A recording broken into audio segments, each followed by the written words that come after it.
एक और घटना हुई बीच में, वरिष्ठ पत्रकार हैं रोहिणी सिंह, उन्होंने कोई ट्वीट किया और उस ट्वीट के ऊपर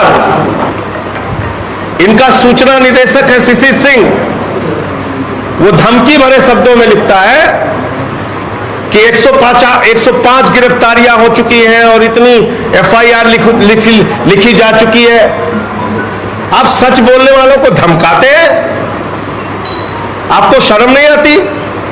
आपका पूरा तंत्र इस काम में लगा है कि बलात्कार की कोई घटना पे बोले तो उस पे एफआईआर कर दो, हत्या की कोई घटना पे बोले तो उस पे एफआईआर कर दो। आपका एसएसपी इंद्रकांत त्रिपाठी से रंगदारी मांगता है और उनकी हत्या करवा देता है, वो खुलेआम घूम रहा है उत्तर प्रदेश के अंदर। उस पर कार्रवाई नहीं कर पाते आप, बलात्कारियों पर कार्रवाई नहीं कर पाते। रोहिणी सिंह को धमकाओगे, संजय सिंह पे देशद्रोह लगाओगे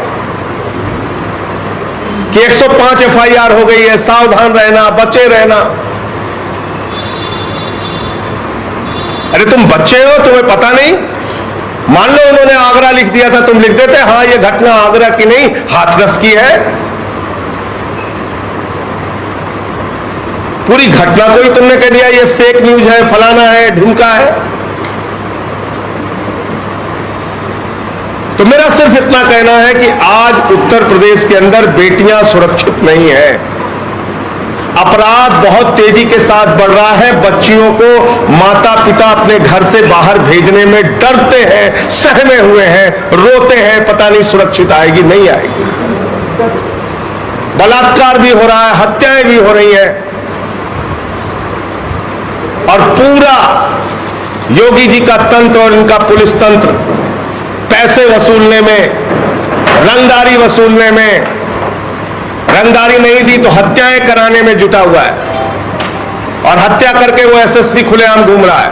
अब तक उसके खिलाफ कोई कार्रवाई नहीं हुई, बल्कि उसकी एक चिट्ठी भी वायरल हो रही है कि उसको क्लीन चिट दिया जा रहा है।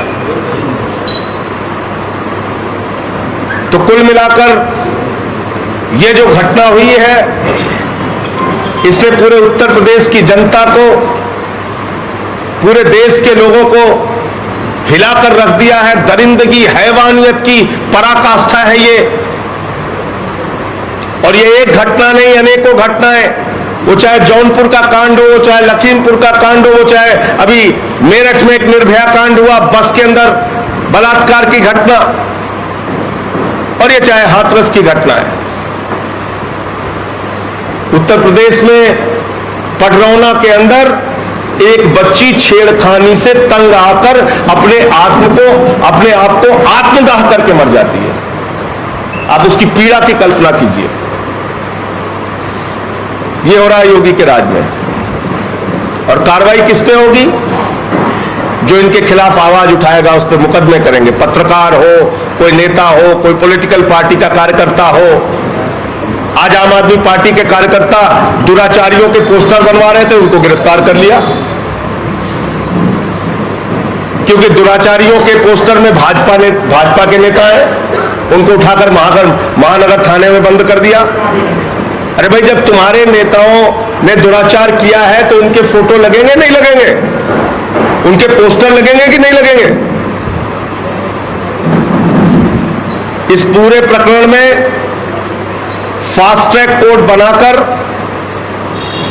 इस मामले के अंदर जल्द से जल्द कार्रवाई पूरी करके 6 महीने में इन तमाम दुर्दांत अपराधियों को फांसी की सजा दी जाए। नंबर 1,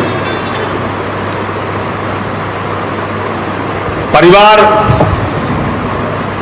डरा हुआ है। उससे यहां तक कहा गया है, मेरी बात हुई थी इनके चाचा से, कि तुम लोगों का हाल उन्नाव जैसा करेंगे,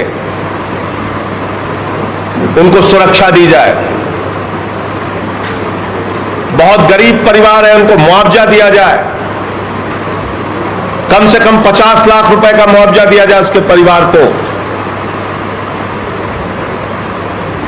और मैं कहना चाहता हूं, इस सरकार की तानाशाही, गुंडागर्दी और इस सरकार के राज में बढ़ते हुए अपराधीकरण के खिलाफ सबको बोलना पड़ेगा, आवाज उठानी पड़ेगी इस बात की चिंता किए बगैर कि कितने मुकदमे होते हैं।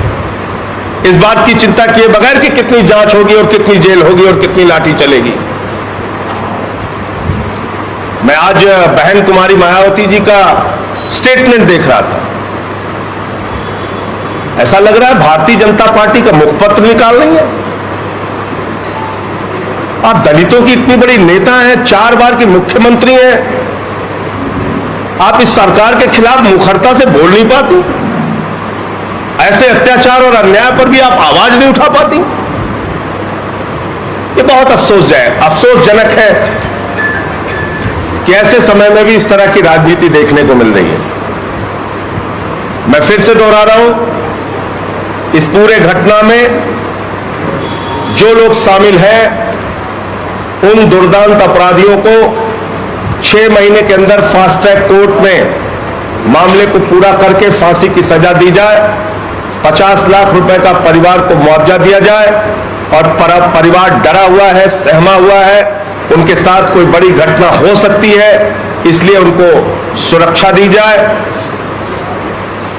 और इन सवालों का जवाब योगी जी रात में सोइएगा तो जरा अपनी आत्मा की आवाज सुनिएगा कि बलात्कारियों के पक्ष में अगर आपकी सरकार काम करेगी, बलात्कारियों के संरक्षण में अगर आपकी सरकार काम करेगी, बलात्कारियों के कार्रवाई करने के मामले में अगर हीला हवाली और ढीलापन करेगी, तो कैसे उत्तर प्रदेश की बेटियां सुरक्षित रहेंगी।